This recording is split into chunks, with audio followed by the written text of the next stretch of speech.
الحمد لله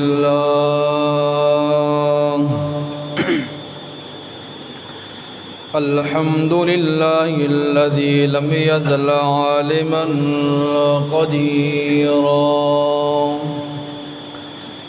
والحمد لله الذي نزل الفرقان على عبده ليكون للعالمين نذيرا، والصلاة والسلام على من أرسل إلى الناس كافة بشيرا ونذيرا،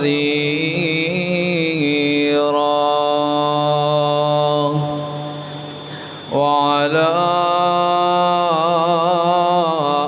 آله وصحبه وبارك وسلم تسليما كثيرا كثيرا. أما بعد، فأعوذ بالله من الشيطان الرجيم. بسم الله الرحمن الرحيم. ولا تحسبن الذين قتلوا في سبيل الله أمواتا، بل أحياء عند ربهم يرزقون.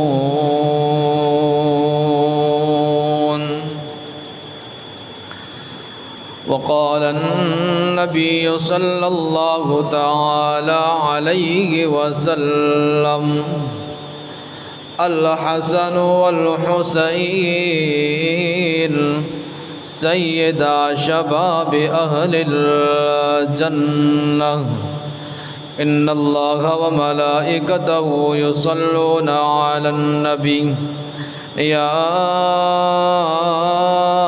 أيها الذين آمنوا صلوا عليه وسلموا تسليما. اللهم صل على محمد وعلى آله وبارك وسلم تسليما كثيرا كثيرا. کوفہ والو مسافر نہ سمجھو، کوفہ والو مسافر نہ سمجھو، میں آیا نہیں ہوں بلایا گیا ہوں. مجھے کوفہ والو مسافر نہ سمجھو، میں آیا نہیں ہوں بلایا گیا ہوں. میں مہمان بنا کر ستایا گیا ہوں، میں رویا نہیں رلایا گیا ہوں. او کیوں کر رلایا گر میں بلا کر، او کیوں کر رلایا گر میں بلا کر، یہ انصاف ہوں گے محشر میں جا کر. میری عظمتوں کو کیوں مانتے نہیں، میری عظمتوں کو کیوں مانتے نہیں، میں جنت کا سردار بنایا گیا ہوں. جو جھکتا تھا سر بارگاہ الہی میں، جو جھکتا تھا سر بارگاہ الہی میں، وہی قلم ہو گیا کربلا میں. بہشت بری میں مکان بن رہے ہیں، بہشت بری میں مکان بن رہی ہے، میں اجڑا نہیں ہوں بسایا گیا ہوں۔ مجھے کوفہ والوں مسافر نہ سمجھو، میں آیا نہیں ہوں بلایا گیا ہوں۔ میرے واجب الاحترام، میرے ذی قدر قابل عزت و تکریم دوستو، بزرگوں، مسلمان بھائیوں، اسلامی سال کا پہلا مہینہ ماہ محرم الحرام اپنی ابتدائی گھڑیوں کے ساتھ اور پہلے عصر کی آخری لمحات کے ساتھ رواں دواں ہیں۔ اسی مہینے کی پہلی تاریخ کو سیدنا فاروق اعظم رضی اللہ تعالی عنہ جام شہادت نوش کر گئی تھی، اور آج 10 محرم الحرام ہے۔ ایک وہ وقت بھی تھا جب سیدنا حسین رضی اللہ تعالی عنہ کو شہید کیا گیا کربلا میں، تو وہ دن بھی جمعے کا تھا، 10 محرم الحرام تھی۔ آج بھی جمعے کا دن ہے، 10 محرم الحرام ہے۔ اور نواسۂ رسول، جگر گوشے بطول سیدنا حسین رضی اللہ تعالی عنہ سمیت اپنے قافلے کے جام شہادت نوش کر گئے تھے۔ سیدنا حسین رضی اللہ تعالی عنہ حضرت علی المرتضیٰ رضی اللہ تعالی عنہ کے صاحبزادے ہیں۔ حضرت علی رضی اللہ تعالی عنہ آمنہ کے لال محمد الرسول اللہ کے چچا زاد بھائی تھے،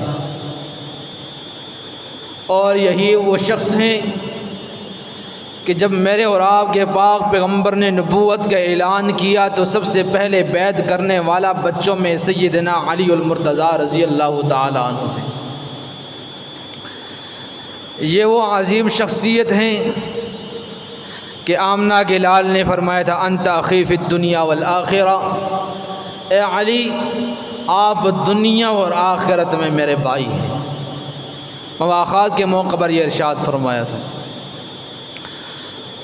اور حضرت علی المرتضیٰ رضی اللہ تعالی عنہ کو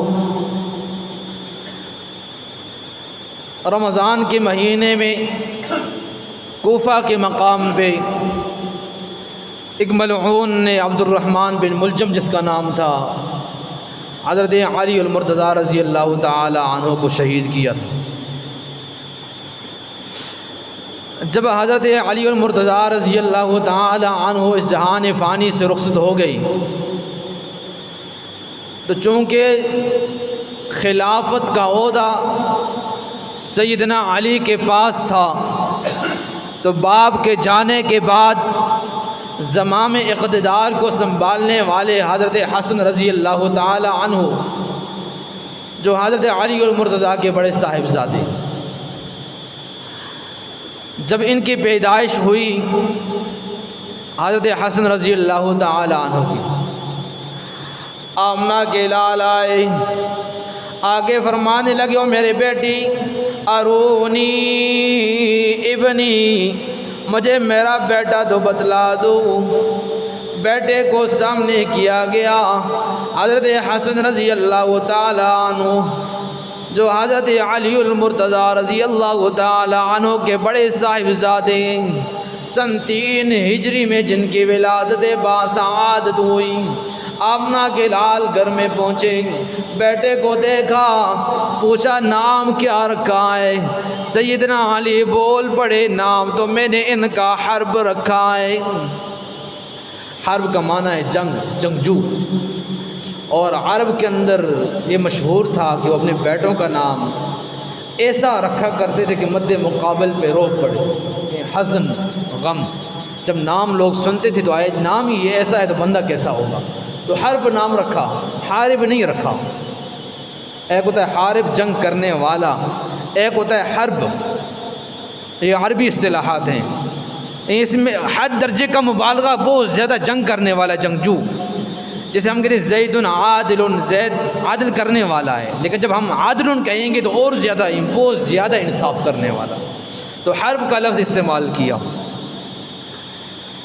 آمنہ کے لال فرماتے ہیں او علی، آپ نے نام تو حرب رکھا ہے لیکن میں محمد الرسول اللہ اعلان کرتا ہوں سمیتہ الحسن، میں آج ان کا نام حسن رکھ کے جاتا ہوں، آج کے بعد ان کا نام حسن ہوگا۔ 1 سال گزر جاتا ہے، بیٹی کی جھولی میں دوسرا بیٹا آ جاتا ہے، سیدنا حسین رضی اللہ تعالیٰ عنہ، 4 ہجری میں جن کی ولادت باعث ہوتی ہے۔ آمنہ کے لال کو پتہ چلتا ہے، آمنہ کے لال بیٹی کے پاس آتے ہیں، اپنے داماد سے پوچھتے ہیں نام کیا رکھا؟ پھر فرمایا حرب رکھا ہے۔ فرمایا نہیں سمیتو الحسین، میں نے ان کا نام حسین رکھ دیا ہے، حرب نہیں ہے، حسین نام ہوگا۔ تیسرا بیٹا پیدا ہوا محسن، پھر نام رکھا حرب حضرت علی المرتضیٰ نے، لیکن جب آمنہ کے لال آئے فرمایا نہیں محسن نہیں ہوگا، حرب نہیں ہوگا، محسن نام ہوگا۔ تو 3 صاحبزادے حضرت علی المرتضیٰ کے آئے اور تینوں کا نام آمنہ کے لال نے خود رکھا۔ اور یہ وہ واحد شخصیات ہیں کہ جن کی نسبت باپ کی طرف نہیں جا رہی بلکہ نانا کی طرف جا رہی ہے، سادات کہتے ہیں۔ آمنہ کے لال ایک دفعہ مجمع عام سے خطاب کر رہی ہیں، ساتھ میں نواسہ حضرت حسن رضی اللہ تعالی عنہ بیٹھے ہوئے ہیں۔ آمنہ کے لال کبھی مجمع کی طرف متوجہ ہوتے ہیں اور کبھی اپنے نواسے کو دیکھتے ہیں، اور پھر کیا فرمایا ان ابنی ھذا سید لعل اللہ ان یصلح به بین فئتین عظیمتین من المسلمین۔ اور لوگوں، میرا یہ جو بیٹا ہے حضرت حسن رضی اللہ تعالی عنہ، یہ سردار بیٹا ہے، اللہ کریم اس کے ذریعے مسلمانوں کی 2 عظیم جماعتوں کے درمیان صلح کرائے گا۔ آمنہ کے لال نے پیشن گوئی دے دی کہ میرا یہ سردار بیٹا 2 عظیم جماعتوں کے درمیان صلح کرائے گا۔ جب حضرت عثمان غنی رضی اللہ تعالی عنہ کی وفات ہوئی تھی، شہادت ہوئی تھی، تو ان کے بعد حضرت معاویہ اور حضرت علی رضی اللہ تعالی عنہما، ان دونوں کا اختلاف چلا تھا، اور اختلاف قصاص عثمان پہ چلا تھا، یہ اختلاف چلا آ رہا تھا۔ تو آمنہ کے لال اس واقعی کی طرف اشارہ کر رہے ہیں، ان 2 مسلمانوں کی 2 جماعتیں اور دونوں کے درمیان صلح کرنے والا میرا یہ بیٹا ہوگا۔ اب یہ کیسے؟ حضرت علی المرتضیٰ رضی اللہ تعالیٰ عنہ جام شہادت نوش کر گئے، ان کے بعد زمام اقتدار کو سنبھالنے والے حضرت حسن رضی اللہ تعالیٰ عنہ اپنے دور خلافت کے 6 ماہ گزارتے ہیں اپنے چھوٹے بھائی حضرت حسین رضی اللہ تعالیٰ عنہ کے ساتھ باہمی مشاورت کر کے، اپنے بھائی کو راضی کر کے حضرت معاویہ رضی اللہ تعالیٰ عنہ کے ساتھ صلح کر دیتے ہیں، اپنے خلافت سے دستبردار ہو گئے اور خلافت کی تمام تر ذمہ داریاں حضرت معاویہ کے اوپر ڈال دیں۔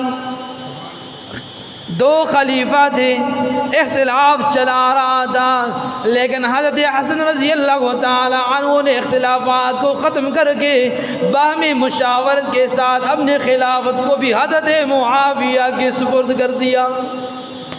ایسے عظیم آدمی تھے، اس لیے تو آمنہ کے لال فرماتے ہیں الحسن والحسین سیدہ شباب اہل الجنہ، میرے یہ 2 نواسے حضرت حسن و حسین رضی اللہ تعالی عنہما، یہ دونوں جنتی جو نوجوان ہوں گے ان کے سردار ہوں گے، یعنی وہ نوجوان جو اپنے جوانی میں اللہ اور اس کے رسول کی اطاعت پر زندگی گزار کے جوانی میں چلے گئی، تو حشر میں حضرت حسن اور حضرت حسین ان نوجوانوں کے سردار ہوں گے۔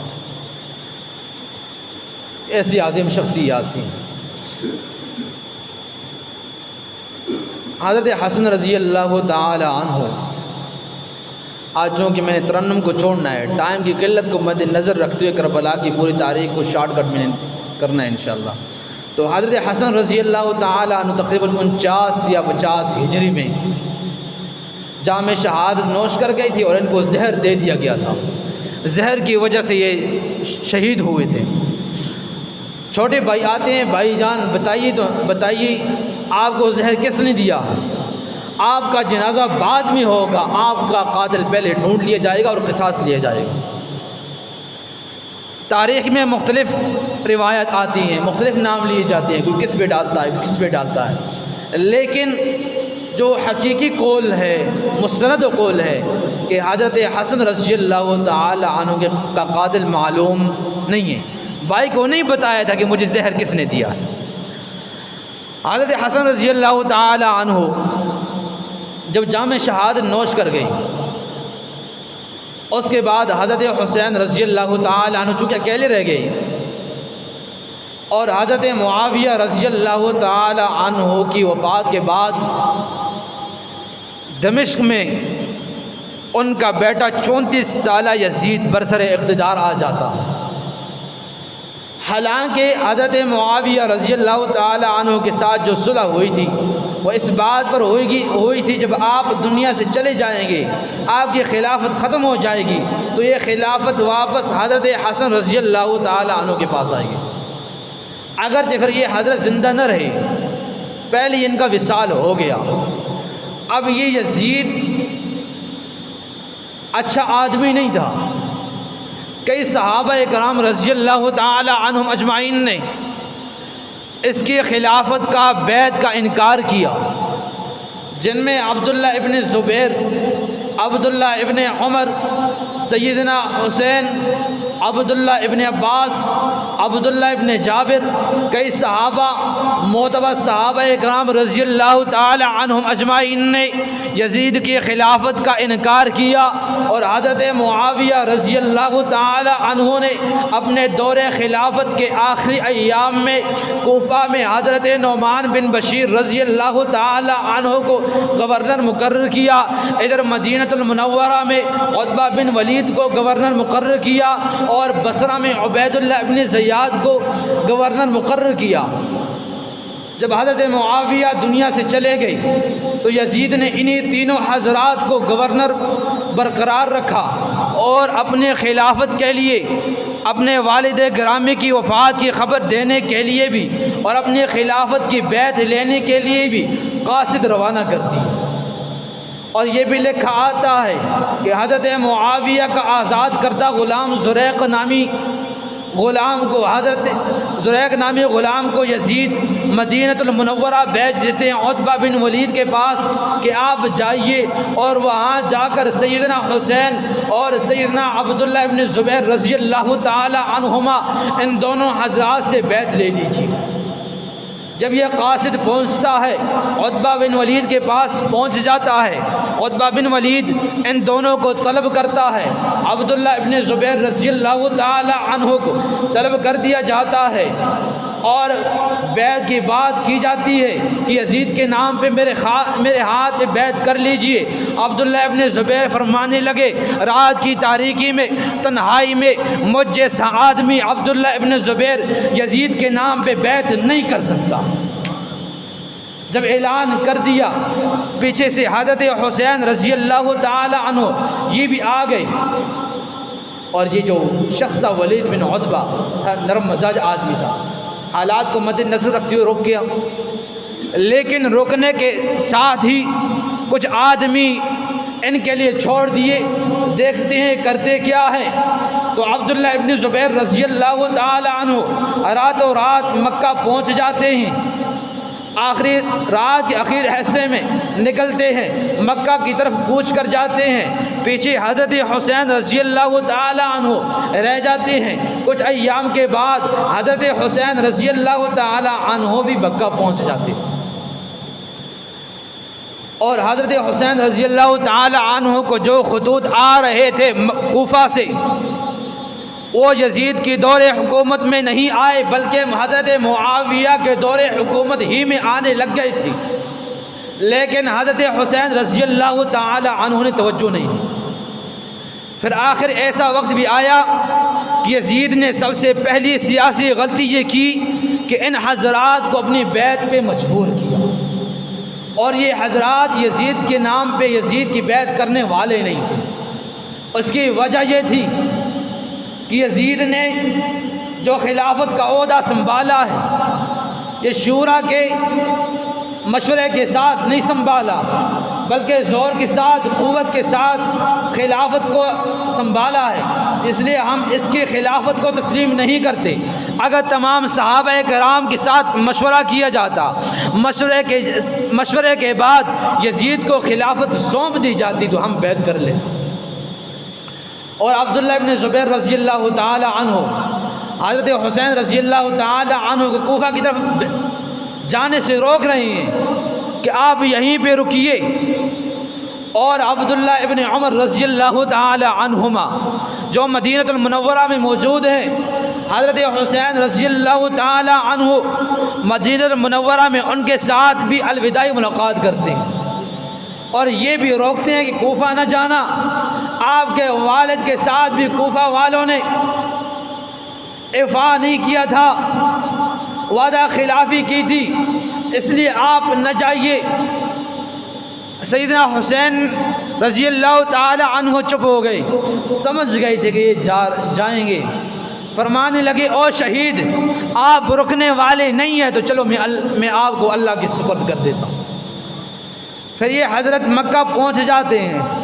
مکہ میں کئی صحابہ کرام نے حضرت حسین رضی اللہ تعالی عنہ کو کوفہ کی طرف جانے سے روکا کہ آپ نہ جائیے، لیکن چونکہ بیعت کا زور تھا، زندگی تنگ کر رکھی تھی، اس لیے گھر سے بے گھر ہونا پڑا۔ مدینہ سے مکہ گئی، پھر مکہ سے کوفہ جانے کا ارادہ بھی کر لیا۔ کوفہ سے کئی خطوط آئے تو سیدنا حسین رضی اللہ تعالی عنہ نے واقعے کی صاف شفاف تحقیق کرنے کے لیے اپنے چچا زاد بھائی مسلم بن عقیل رحمہ اللہ کو بھیج دیا کہ آپ جائیے ذرا دیکھیے کوفہ والوں کا کیا کردار ہے۔ اور میں نے پہلے بتا دیا کہ کوفہ میں اس وقت حضرت نعمان بن بشیر رضی اللہ تعالی عنہ گورنر تھے۔ جب یہاں سے مسلم بن عقیل ماں اپنے رفقا کے کوفہ میں پہنچ جاتے ہیں، وہاں تقریباً کتاب والا لکھتا ہے 12,000 آدمیوں نے مسلم بن عقیل کے ہاتھ پہ بیعت کر لی، اور جو یزید کے مقرر کردہ افسران وہاں موجود تھے، جب انہوں نے حضرت نعمان بن بشیر رضی اللہ تعالی عنہ کے رویوں کو دیکھا، حضرت مسلم بن عقیل رحمہ اللہ کے ساتھ کہ یہ کن سرگرمیوں کے ساتھ کوفہ آئے ہیں، اور حضرت نعمان بن بشیر نے ان کو کھلا چھوڑ دیا ہے، کوئی انتقام نہیں لیا، کوئی سرزنش نہیں کی، تو سیدنا نعمان بن بشیر رضی اللہ تعالی عنہ فرمانے لگے او لوگو، میں اللہ کی حدود میں کمزور ہی صحیح، لیکن نماز رسول کے ساتھ وعدہ خلافی کرنے والا نہیں۔ مسلم بن عقیل نے 12,000 آدمیوں کے ساتھ بیعت کی۔ جب حالات بہتر نظر آئے تو وہاں سے قاصد بھیج دیا کہ آپ جائیے حضرت حسین رضی اللہ تعالی عنہ سے فرمائیے کہ یہاں حالات ٹھیک ہے، آپ آ جائیے۔ اب جب ادھر حضرت نعمان بن بشیر رضی اللہ تعالی عنہ کے رویے کو دیکھا، بڑا نرم مزاج آدمی ہے، کوئی انتقامی کارروائی نہیں ہے، تو یزید نے حضرت نعمان بن بشیر رضی اللہ تعالی عنہ کو معزول کر کے بصرہ کا جو گورنر تھا عبید اللہ ابن زیاد، بصرہ کا گورنر بھی اسے بنایا اور کوفہ کا گورنر بھی اسے بنایا۔ بڑا ظالم آدمی تھا۔ جب یہ آیا تو اس کے ساتھ مسلم بن عقیل رحمہ اللہ نے دونوں لشکر آمنے سامنے ہوئے، لیکن بدقسمتی سے جن 12,000 آدمیوں نے مسلم بن عقیل رحمہ اللہ کے ہاتھ پر بیعت کی تھی، جاتے جاتے 40 یا 50 بچ گئے۔ مسلم بن عقیل رحمہ اللہ کو قید کرنے کی بھرپور کوشش کی گئی، لیکن یہ بچ نکلے۔ اور انہوں نے ایک عورت کے گھر پناہ لی، لیکن بدقسمتی سے وہاں سے عبید اللہ ابن زیاد کو مخبری ہو گئی کہ مسلم بن عقیل یہاں ہیں، اور مسلم بن عقیل کو وہاں سے گرفتار کر لیا جاتا ہے، عبید اللہ ابن زیاد کے سامنے لایا جاتا ہے اور ان کو شہید کر دیا جاتا ہے۔ اب ادھر سے اپنے چچزاد بھائی حضرت حسین رضی اللہ تعالی عنہ کو خط بھی بھیج چکے ہیں کہ آپ آئیے، اور ادھر جو ہونا تھا وہ ہو گیا ہے۔ عبید اللہ ابن زیاد اتنا ظالم جابر تھا کہ اس نے کوفہ کی سرحدوں پر ایسے آدمی، ایسے جرنیل کھڑے کر دیے کہ نہ ہی کوفہ سے کوئی باہر جائے گا اور نہ ہی کوئی باہر سے اندر آئے گا، اتنی سخت سیکورٹی اور انتظامات کر دیے۔ ادھر سے حضرت حسین رضی اللہ تعالی عنہ ذی الحجہ کے مہینے میں رواں ہو گئے۔ جب دمشق کی سرحد پہ پہنچتے ہیں تو وہاں حر بن یزید عبید اللہ ابن زیاد کا مقرر کردہ سپہ سالار وہاں موجود ہے۔ اس نے حضرت حسین رضی اللہ تعالی عنہ کا راستہ روک لیا، پھر وہیں سے راستہ حضرت حسین رضی اللہ نے بدلا، دمشق کی طرف روانہ ہوئے کہ جا کر یزید کے ساتھ مطالبات کرتا ہوں، ان کے ساتھ بات کرتا ہوں۔ اور عبید اللہ ابن زیاد نے جب حر بن یزید کی سپہ سالاری کو دیکھا کہ حالات سے نمٹنا مشکل ہے، تو اس نے عمر بن سعد نامی شخص کو لشکر دے کر، قیادت دے کر حضرت حسین رضی اللہ تعالی عنہ کے لشکر کے ساتھ نمٹنے کے لیے اسے بھیج دیا۔ پھر وہ آ جاتا ہے، حالات بڑے سنگین ہو جاتے ہیں۔ جب حالات سنگین ہو گئے، سیدنا حسین فرماتے ہیں 3 شرائط رکھتا ہوں، یا تو مجھے واپس بھیج دو، یا تو مجھے واپس بھیج دو، بلایا آپ ہی نے تھا، جب آپ میرے ساتھ مطالبات نہیں کر رہے، مذاکرات نہیں کر رہے، مجھے واپس بھیج دو۔ فرمایا نہیں، واپس نہیں بھیجنا، یزید کے ساتھ مذاکرات کرنی دیجیے۔ فرمایا نہیں۔ فرمایا چلو کسی سرحد کی طرف تو نکلنے کا اتنی اجازت تو دے دو۔ فرمایا نہیں۔ ادھر سے عبید اللہ ابن زیاد نے غیر مشروط طور پر حضرت حسین رضی اللہ تعالی عنہ کو قید کرنے کا حکم دیا تھا، اسے میرے پاس لائیے۔ جب حالات سے نمٹنا مشکل ہو گیا، گرفتاری نہیں ہو رہی، عبید اللہ ابن زیاد نے عمر ابن سعد کو مراسلہ جاری کیا کہ حضرت حسین رضی اللہ تعالی عنہ کے ساتھ جنگ کا معاملہ شروع کیجیے۔ جب جنگ کا معاملہ شروع ہوتا ہے، شروع میں روکنے والا حر بن یزید جو عبید اللہ ابن زیاد کا لشکر کا آدمی ہے، جب اس نے دیکھا حالات سنگین ہو چکے ہیں اور سب سے پہلی غلطی مجھ ہی سے ہوئی کہ میں نے نواسہ رسول کو روک دیا، اگر میں واپس جانے دے دیتا، یزید کے پاس جانے دے دیتا تو یہ غلطی مجھ سے ہوئی ہے، اس لیے میں عبید اللہ ابن زیاد کے لشکر کو چھوڑ کے حضرت حسین رضی اللہ تعالی عنہ کے لشکر میں شامل ہو جاتا ہوں، اللہ میری اس غلطی کو معاف فرمائے جو میں پہلے کر چکا ہوں۔ اور یہ وہ شخص تھا جس نے حضرت حسین رضی اللہ تعالی عنہ کے لشکر میں شمولیت اختیار کی اور آخر تک لڑتے لڑتے آخر میں شہید ہوا ہے۔ اور عمر بن سعد جو عبید اللہ ابن زیاد کے لشکر کی قیادت کو سنبھالا ہوا ہے، پہلے تو وہ کہہ رہا تھا یار جنگ نہیں کرنی چاہیے جب حالات ٹھیک ہو رہے ہیں، لیکن شمر بن جوشن بڑا شریر آدمی تھا، اس نے عبید اللہ ابن زیاد سے کہا اللہ نے دشمن آپ کے ہاتھ میں رکھا ہے تو بچ کے نہ نکلے۔ تو عبید اللہ زیاد پھر پہلے سے ہٹ درمی بھی تھا تو اور ہٹ درم بن گیا۔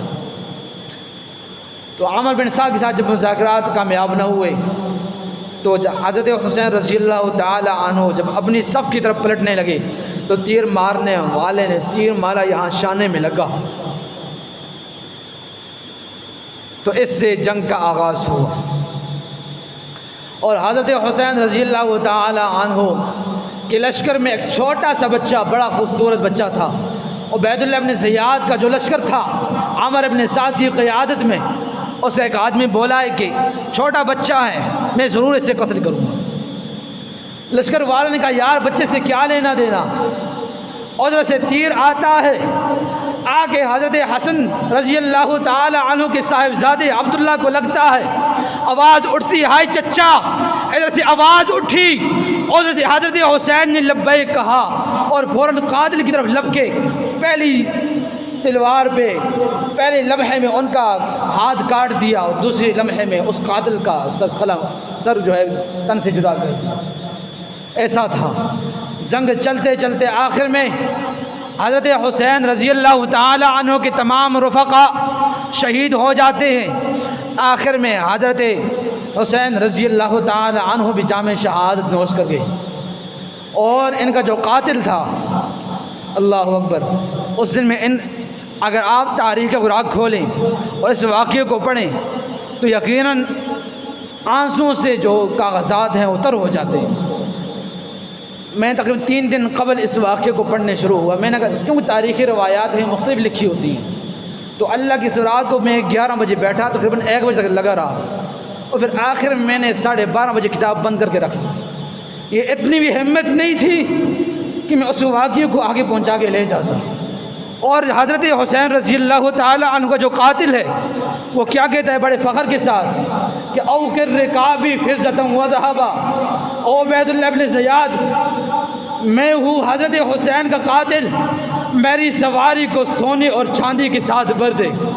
فإنی قتلت الملک المحجبہ، کہ میں نے ایک ایسے بادشاہ کو قتل کیا ہے جو پہرے میں رہتا تھا، اور ایسے بادشاہ کو قتل کیا ہے، شہید کیا ہے جو خیر الناس امہ و ابا، جو والدین کے لحاظ سے دنیا میں بہترین آدمی تھا، خاندانی نسب کے لحاظ سے بھی بہترین آدمی تھا۔ قاتل بڑے فخری انداز میں اشعار کہتے ہوئے جا رہا۔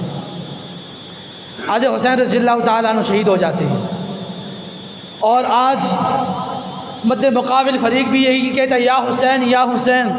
ہم بھی کہتے ہیں کربلا میں حضرت حسین ہی شہید ہوئے، آپ بھی مسلمان ہیں، حسین کے نام لیوا ہیں، میں بھی حسینی ہوں، حسین کا نام لیوا ہوں۔ کربلا کے میدان میں حضرت علی ابن طالب کے صرف ایک بیٹا شہید نہیں ہوا، آپ کے گھرانے کے آلے علی کے تقریباً 17 آدمی تھے، جن میں صرف علی زین العابدین حضرت حسین رضی اللہ تعالی عنہ کا بیٹا ہے، یہ صرف بچ کے نکلا ہے، غازی بن کے گیا ہے، باقی سارے وہاں شہید ہوئے۔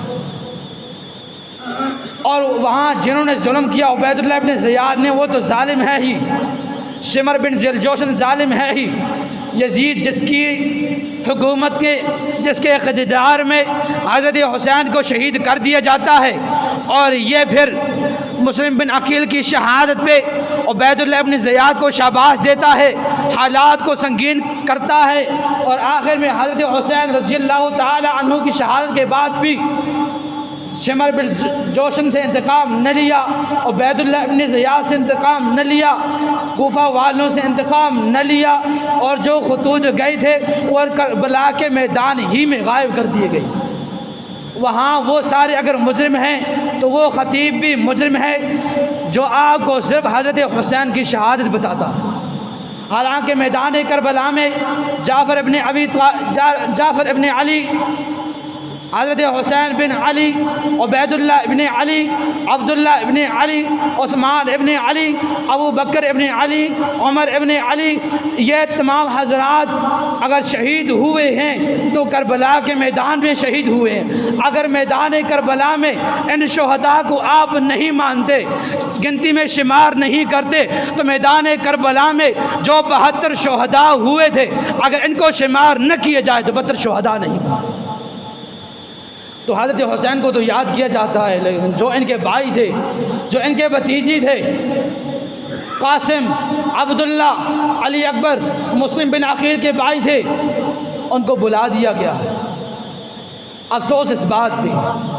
اور حضرت حسین رضی اللہ تعالی عنہ کے قتل میں ملوث یزید بھی ہے، شمر بن جوشن جس نے عبید اللہ ابن زیاد کو ابھارا یہ بھی ہے، عبید اللہ ابن زیاد نے مذاکرات نہ کرنی تھی یہ بھی ہے، اور کوفہ والے بھی ہیں۔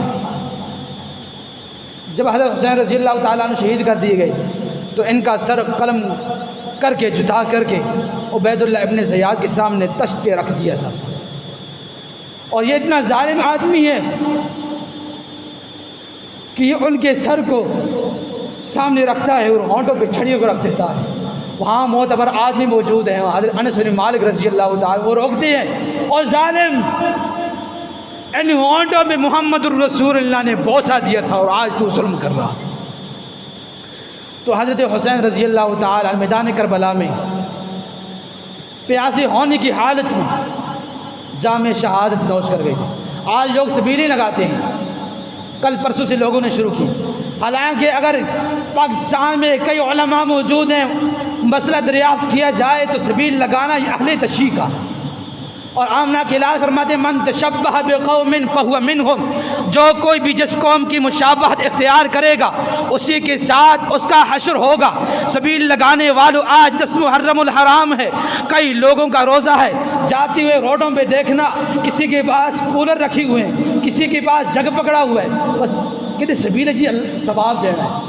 حالانکہ اللہ کے پاک پیغمبر کا یہ واضح ترمذی کی روایت ہے من تشبہ بقوم فہو منہم, جس نے کسی قوم کی مشابہت اختیار کی, یہود کے ساتھ, نصارہ کے ساتھ, جس فرقے کی بھی ساتھ اس نے مشابہت اختیار کی تو اس کا حشر آخر میں اسی کے ساتھ ہی ہوگا. تو حضرت حسین رضی اللہ تعالیٰ عنہ 61 ہجری میں میدان کربلا میں مظلوم بن کے ماں اپنے تمام رفقا کے شہید بن جاتے ہیں. صرف بچنے والا صرف ایک علی زین العابدین بچ جاتا ہے, اور ان کی بہن زینب بنت علی اور جو عورتیں تھیں بچ جاتی ہیں. یزید کے پاس سے ہو گئے, یزید رویا بھی, لیکن چونکہ ظلم تو اس کا ہو گیا تھا, اگر وہ عبید اللہ ابن زیاد سے انتقامی کارروائی کرتا تو آج یہ ظلم اس کے دامن پہ نہ ہوتا. لیکن چونکہ وہ چپ ہو گیا, اس کا چپ ہونا آج اگر سب سے زیادہ ظلم کرنے میں اگر نام لیا جاتا ہے تو یزید کا نام لیا جاتا ہے. اور پھر اس نے وہاں سے جتنی بھی عورتیں جو قافلہ بچ گیا تھا, حضرت نعمان بن بشیر رضی اللہ تعالیٰ عنہ کو حکم دیا کہ آپ نیک جو اچھے آدمی ہیں, نیک سیرت لوگ ہیں, ان کی معیت میں ان کو روانہ کر دیجیے. اور اس طرح بچے ہوئے لوگ مدینہ منورہ پہنچ گئے. اور وہاں پر حضرت زینب جو ان کی جزاد بھائی تھی, بڑے غمزدہ اشعار گئے, چونکہ ٹائم نہیں ہے, اگر وہ ٹائم ہوتا تو بھی ذکر کرتے. انشاءاللہ پھر کبھی موقع ملا حیات باقی ملاقات باقی. آخر دعوانا